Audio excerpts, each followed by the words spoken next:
السلام علیکم ورحمۃ اللہ وبرکاتہ۔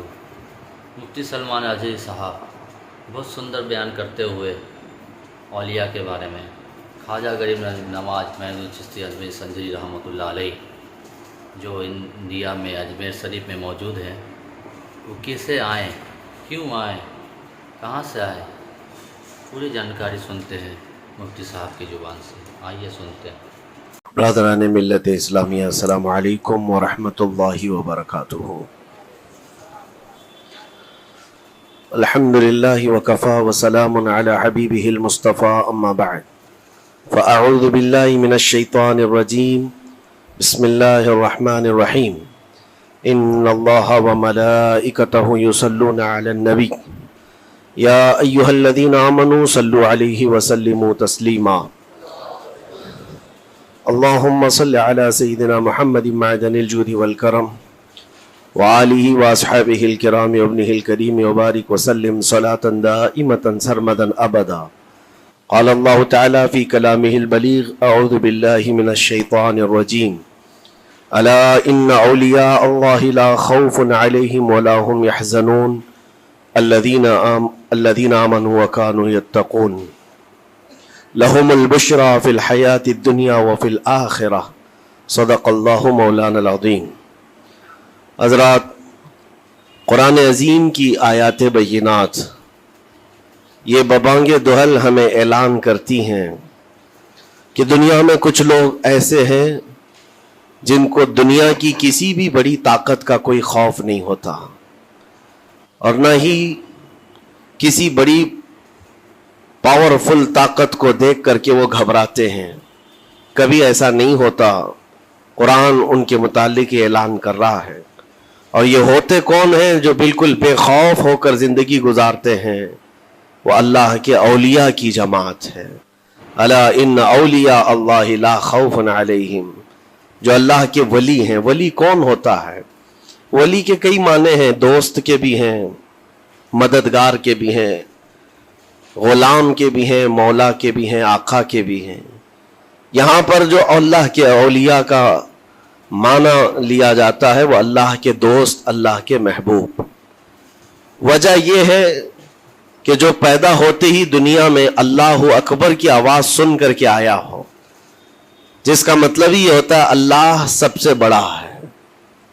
جب بھی ہمارے گھر بچہ پیدا ہوتا ہے، کسی بھی مسلمان گھر میں، اس کے کانوں میں سب سے پہلی جو آواز ہم دیتے ہیں وہ اذان کی، اللہ اکبر، اللہ اکبر، اللہ سب سے بڑا ہے، اللہ سب سے بڑا ہے۔ اور مسلمان کی زندگی جب ختم ہونے کو آتی ہے، ہماری روح نکل جائے اور ہمیں کفن دے کر جنازہ لا کر امام کے سامنے رکھا جاتا ہے، امام پھر ہمارے جنازے پر سب سے پہلی تکبیر جو باندھتا ہے اللہ اکبر کہہ کر، اللہ سب سے بڑا ہے۔ مسلمان کی یہ زندگی اس بات کے بیچ میں ہے کہ آیا تھا دنیا میں اللہ اکبر کہتے ہوئے، اور جا بھی رہا ہے دنیا سے تو اللہ اکبر کہتے ہوئے۔ جو اللہ کو سب سے بڑا مانتا ہو تو پھر دنیا کی کون سی ایسی طاقت ہے جو اسے خوف زدہ کر سکے، اسے کون سی طاقت ہے جو ڈرا سکے؟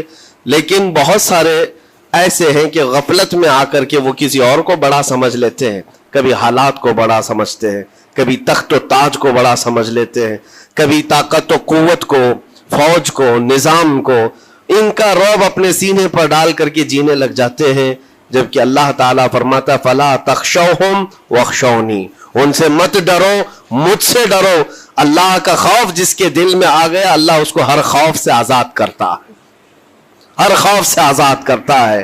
ہم ہندوستان کے جملہ مسلمان جتنے بھی ہیں، ایک مرد قلندر، مرد درویش، سیدی سرکار معین الدین حسن چشتی غریب نواز کے اس ہند میں رہتے ہیں۔ ظاہر سی بات ہے کہ ان کی سیرت ہم سب کے لیے ایک بہت بڑا مشعل راہ ہے، بہت بڑا نمونہ عمل ہے۔ آپ کو پتہ ہے غریب نواز کو ہند الولی کہا جاتا ہے۔ وجہ یہ ہے کہ ولی کا ہندوستان ہے، یہ نہیں ہے کہ ہندوستان کا ولی، بلکہ یہ پورا ہند ہی ولی کا ہے۔ دربار غریب نواز سے ہندوستان کو جوڑا گیا ہے، سلطان الہند بھی کہا گیا، سلطان الاولیاء بھی کہا گیا۔ لیکن جانتے ہیں ان کے آنے کا راستہ اتنا پیچیدہ تھا۔ وہ سن 583 کی بات تھی, 583 ہجری چل رہی تھی جب آپ حرم کعبہ سے نکل کر مدینہ طیبہ جا رہے تھے. اس وقت آپ کی عمر تقریباً 45 سال کے آس پاس کی تھی. نہایت ہی عبادت گزار, تقوی شعار, 20 سال اپنے پیر و مرشد کی خدمت کر کے وہ حرم کعبہ میں پہنچے تھے. 20 سال کے بعد جب مسجد نبوی میں گئے تو عجیب سی کیفیت تھی. سلام کیا رسول پاک صلی اللہ علیہ وسلم کے دربار میں تو جواب قبر انور سے یہ آیا, وعلیک السلام یا معین الدین شیخ البر والبحر. اے معین الدین تجھ پر میری سلامتی ہو, اللہ کی سلامتی ہو جو خشکیوں کا بھی اور تریوں کا بھی تجھے امام بنایا گیا ہے. اور آواز یہ نبی کریم صلی اللہ تعالی علیہ وسلم کے دربار سے سننے والی آواز تھی. آپ گھبرائے تھے, تھوڑا سا سراسیمگی تھی. یہ ہندوستان کی طرف اشارہ کر کے میرے آقا صلی اللہ تعالی علیہ وسلم نے فرمایا تھا کہ تجھے ہند کی ولایت دی جاتی ہے. اس وقت تک سرکار غریب نواز کو نہ ہندوستان آنا کبھی ہوا تھا, نہ ہندوستان کے علاقوں کو آپ نے کبھی دیکھا تھا, کیونکہ سجستان جو یہاں سے کافی دور ہے, افغان کے قریب ایک علاقہ سنجر جہاں پر آپ کی ولادت ہوئی, وہاں سے نکل کر کے آپ نیشاپور میں آباد رہے. اس کے بعد 40 سال کے بعد حرم کعبہ اور حرم مدینہ میں رہے. لیکن اچانک یہ بات کہ تمہیں ہند کی ولایت دی جاتی ہے, ایک تعجب والی بات ہے. نئی جگہ پر بھیجا جا رہا ہے.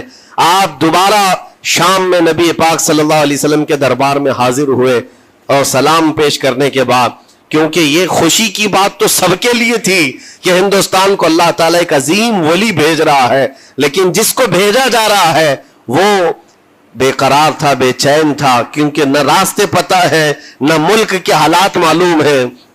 بارگاہ مصطفیٰ صلی اللہ علیہ وسلم میں دوبارہ جب حاضری ہوئی, عرض کیا آقا آپ کا حکم, اس کی تعمیل کے لیے بندہ حاضر ہے, لیکن نہ یہ فقیر ہندوستان کے راستے دیکھا ہے, نہ وہاں کے حالات معلوم ہے. حضور پاک صلی اللہ تعالی علیہ وسلم کے دربار میں یہ اپنی بپتا سنا رہے تھے, داستان غم سنا رہے تھے. غنودگی طاری آ گئی, یعنی نیند سی کیفیت آ گئی, اور بارگاہ رسول صلی اللہ علیہ وسلم میں ایک دیوار پر ٹیک لگا کر جیسی ہی آپ کی آنکھیں بند ہوئی, رسول کریم صلی اللہ علیہ وسلم تشریف لائے اور اشارہ فرما کر پورے ہندوستان کے نقشے آپ کے سامنے کھول کر رکھ دیے, اور پھر غریب نواز کو یہ بتایا بھی کس جگہ سے تمہیں سفر کرنا ہے, کیسے تمہیں جانا ہے اور کہاں تمہارا مسکن ہوگا. سرکار غریب نواز فرماتے ہیں اس ایک خواب میں میں نے رسول کریم صلی اللہ تعالی علیہ وسلم کے ہاتھ میں اجمیر کے پہاڑ بھی دیکھ لیے, وہاں کے قلعے بھی دیکھ لیے تھے جو موجود تھے. اور اس کے بعد پھر کس بات کا خوف ہے, کس بات کا ڈر ہے؟ جنہوں نے راستے بتائے ہیں وہ ہادی رسول, وہ ہادی عالم ہے. نبی پاک صلی اللہ علیہ وسلم آئے ہی ہیں پوری کائنات کو راستہ دکھانے کے لیے, اور جنہوں نے غریب نواز کو ہند کا راستہ بتایا ہو, پھر ڈر کس بات کا؟ جب آپ بیدار ہوتے ہیں تو اپنے ساتھ 40 قطب اس اولیاء کرام کی جماعت لے کر مدینہ طیبہ سے سفر کے لیے نکلے تھے. میرے عزیزو, اب بات یہاں آتی ہے, اسی لیے مدینہ طیبہ سے یہ پورا پلان ہوا ہے, مدینہ طیبہ سے بھیجا گیا ہے, مدینہ طیبہ سے پلیسمنٹ ہوا ہے. اسی وجہ سے آج تک تاریخ غریب نواز کو عطائے رسول کہتی ہے. عطائے رسول ہے, رسول اللہ کی عطا ہے, ہندوستان والوں کے لیے خاص عطا ہے میرے آقا صلی اللہ علیہ وسلم کی. جب وہ سفر کے لیے نکلے, سن 83 سے چلے تھے, تو یہاں ہندوستان پہنچتے پہنچتے آپ کو 87 یعنی 4 سال کا عرصہ لگ گیا تھا. 4 سال کے عرصے کے بعد آپ پہنچے. میرے عزیزوں, نہ پلینوں کا سفر, نہ جہازوں کا سفر کہ اڑ کر کے ادھر سے ادھر آ گئے. وہ تو پیدل قافلہ نکلا تھا, درویشوں کا قافلہ تھا, اور وہاں مدینہ طیبہ سے نکل کر بغداد پہنچے. بغداد میں اولیاء کاملین کی صحبت پائی, وہاں سے پھر نیشاپور, پھر اس کے بعد ہرات, اور افغان کے علاقے ہوتے ہوئے لاہور پہنچے. لاہور میں سرکار داتا گنج بخش عالم رحمت اللہ تعالی علیہ کے دربار میں چلہ کشی فرمائی, وہاں سے دلی پہنچے. یہاں یہ پورا جو راستہ ہے 4 سال کا, میرے عزیز و تاریخ میں ہے. سرکار غریب نواز جس راستے سے چلتے جاتے تھے, جو کافر یا مشرک بھی دیکھتا وہ دائرہ اسلام میں داخل ہو جاتا نا. نور الہی, نور وحدت کا ٹکڑا آپ کی جبین اقدس پر ایسا چمکتا تھا کہ لوگ جو آتے وہ پھر آپ کی صحبت سے دور کوئی جاتا نہیں تھا۔ دلی میں جہاں آپ آئے یہ ایک عجیب اتفاق ہے، اس وقت کھانڈے راؤ ایک بڑا راجا تھا، اس کا قلعہ تھا، اس کے سامنے ہی آپ نے پڑاؤ ڈال لیا۔ سرکار غریب نواز رضی اللہ تعالیٰ عنہ کی یہ داستان، یہ تاریخ، وہاں پر آپ نے اپنا پڑاؤ ڈال لیا۔ اور ان بت پرستوں کے لیے ایک بڑا پیچیدہ مسئلہ تھا کہ ایک درویش آیا ہے۔ ایک بات میں آپ کو بتاؤں، یہ جو تعصب آج پھیلا ہوا، یہ زہر پھیلا ہوا، یہ آج کا نہیں ہے، یہ باپ داداؤں کی پشت میں بھی ان کے موجود رہا ہے۔ اسلام اور مسلمانوں کے خلاف زہر مشرکین کے دلوں میں یہ بہت پرانی چیز ہے، نئی نہیں ہے، بہت پرانی چیز ہے۔ تعصب دلوں کے اندر کڑھن رکھنا اور کبھی ایکسپٹ نہ کرنا، یہ سرکار غریب نواز جس دن ہند میں قدم رکھ رہے اسی دن سے آپ نے اس کو فیس کیا ہے، اسی دن سے آپ نے اس کو دیکھا ہے۔ اور وہاں پر کھانڈے راؤ کی جماعت نے بہت کوششیں کی کہ یہ دلی میں داخل ہوا، یہیں سے ان کو ختم کر دیا جائے، نکال دیا جائے۔ لیکن عجیب اتفاق یہ ہے کہ یہ جو جماعت آئی تھی سرکار غریب نواز کے ساتھ، نہ ان کے ہاتھوں میں تلوار ہے، نہ بھالے ہیں، نہ چاقو ہے، نہ چھری ہے، یہ تو گدڑیاں پہنی ہوئی درویشوں کی جماعت تھی، گدڑیاں پہنی ہوئی درویشوں کی جماعت جو جھولے میں سوکھی روٹی رکھتے تھے اور پانی میں بھگو کر کھا لیا کرتے تھے۔ ان کے پاس نہ کوئی ہتھیار ہے، نہ کوئی سامان حرب، سامان جنگ ہے، ان کو نکالا جائے تو کس بات سے نکالا جائے، ہمت بھی نہ ہوتی تھی۔ یہاں تک کہ جو آپ کو وہاں سے جانے کی بات کرنے کے لیے آتا تھا، تھوڑی دیر محفل میں بیٹھتا اور کھڑا رہتا اور کلمہ پڑھ کر پھر مشرف بہ اسلام ہو جاتا۔ دلی کے اندر ایک دن کے اندر 1000 لوگ اسلام میں داخل ہوئے تھے۔ سرکار غریب نواز رضی اللہ تعالیٰ عنہ نے تلوار سے اسلام میں داخل نہیں کیا ہے، نہ ہی کسی کو ڈرا دھمکا کر کے۔ وہ سوکھی روٹی کھانے والے کس بات سے ڈراتے لوگوں کو؟ ان کے پاس کون سا ایٹم بم تھا؟ یہاں موجود جو راجے مہاراجے تھے ان کے پاس فوج بھی تھے، ہاتھی بھی تھے، گھوڑے بھی تھے، سب کچھ تھا، لیکن آنے والا مرد قلندر کیا لے کر کے آیا تھا؟ تاریخ میں بتایا جاتا ہے یہ وہ زمانہ تھا جب شہاب الدین غوری ہند کے اوپر حملے کر کے یہاں پر آنے کی کئی مرتبہ کوشش کیا۔ یہ افغان کا بادشاہ تھا شہاب الدین غوری، جب ہندوستان پر کئی مرتبہ حملے کر کے ناکام لوٹ رہا تھا، بیچ راستے میں ان فقیروں کی جماعت سے بادشاہ کی جماعت کی ملاقات ہو گئی۔ سپاہی جا رہے تھے شکست کھا کر اور یہ درویشوں کا قافلہ ادھر آ رہا تھا، دیکھا پہچانی سی صورتیں لگتی ہیں، جا کر کے ایک سپاہی نے پوچھا بابا آپ لوگ کہاں جا رہے ہیں؟ تو بابا جو جماعت میں آ رہے تھے انہوں نے کہا ہندوستان فتح کرنے جا رہے ہیں۔ بڑی بات ہے، گدڑیاں پہنے ہوئے، پیون لگے کپڑے ہیں، جھولیاں لٹکائے ہیں، اور اس نے دیکھ کر کے کہا مارا سپاہی نے، کہا یہ دیکھتے ہو ہمارے بادشاہ کی فوج ہے، اس میں ہاتھی گھوڑوں کی تعداد دیکھو، ذرا سامان جنگ تو دیکھو، اس میں نیزے تلواروں کی چھنک تو دیکھو، اور آپ یہ چند فقیروں کی جماعت لے کر ہند فتح کرنے کی بات کر رہے ہیں۔ تب سرکار غریب نواز کے کانوں میں آواز آئی تو آپ نے کہا اس سے کہہ دو فرق یہی ہے، تم جب لڑنے کے لیے جاتے ہو تو یہی ہاتھی گھوڑے اور تلواروں کے بھروسے جاتے ہو، معین الدین صرف اللہ اور اس کے رسول کے بھروسے جا رہا ہے۔ ہمارے پاس جو طاقت ہے وہ اللہ اور اس کے رسول کے ساتھ ہونے کی طاقت ہے۔ آج کے زمانے میں غریب نواز کا یہ جملہ ہمارا حوصلہ بڑھا دیتا ہے، کوئی ہو یا نہ ہو اللہ ہمارے ساتھ ہے، اللہ ہمارے ساتھ ہے، حالات جتنے بھی بدلتے جائیں، لیکن میرے عزیزو اللہ حی و قیوم ہر چیز کو دیکھ رہا ہے، اس سے کوئی چیز غافل نہیں ہے۔ بعض لوگوں نے یہ شوشے چھوڑنا شروع کر دیے کہ اب ان کا مستقبل کیا ہوگا، اب ان کا فیوچر کیا ہوگا، نئی حکومتیں آئیں گی، نیا نظام آئے گا، اب تمہاری نہ مسجدوں کی خیر ہے، نہ میناروں سے آواز آئے گی، نہ تمہاری اذانوں کا اور نہ ہی تمہارے نمازوں کا کچھ فیوچر ہے۔ یہ سب باتیں ان لوگوں کے ذریعے سے آ رہی ہے جو کسی کے فضلہ خار ہیں یا کسی کے الیکشن کے پیسے کھائے ہوئے لوگ ہیں۔ میں کہتا ہوں جو سچا مومن ہے وہ اس بات پر عہد کرتا ہے، کربلا کی سرزمین پر بھی اذان کی آواز بند نہ ہو سکی تھی، جہاں بہتا خون بھی بتا رہا تھا اسلام زندہ ہوتا ہے ہر کربلا کے بعد۔ آج بھی حالات اگر ہمارے موافق نہیں ہے تو میرے عزیزوں نسلوں میں کوئی تو آئے گا جو صلاح الدین بن کر کے ابھرے گا،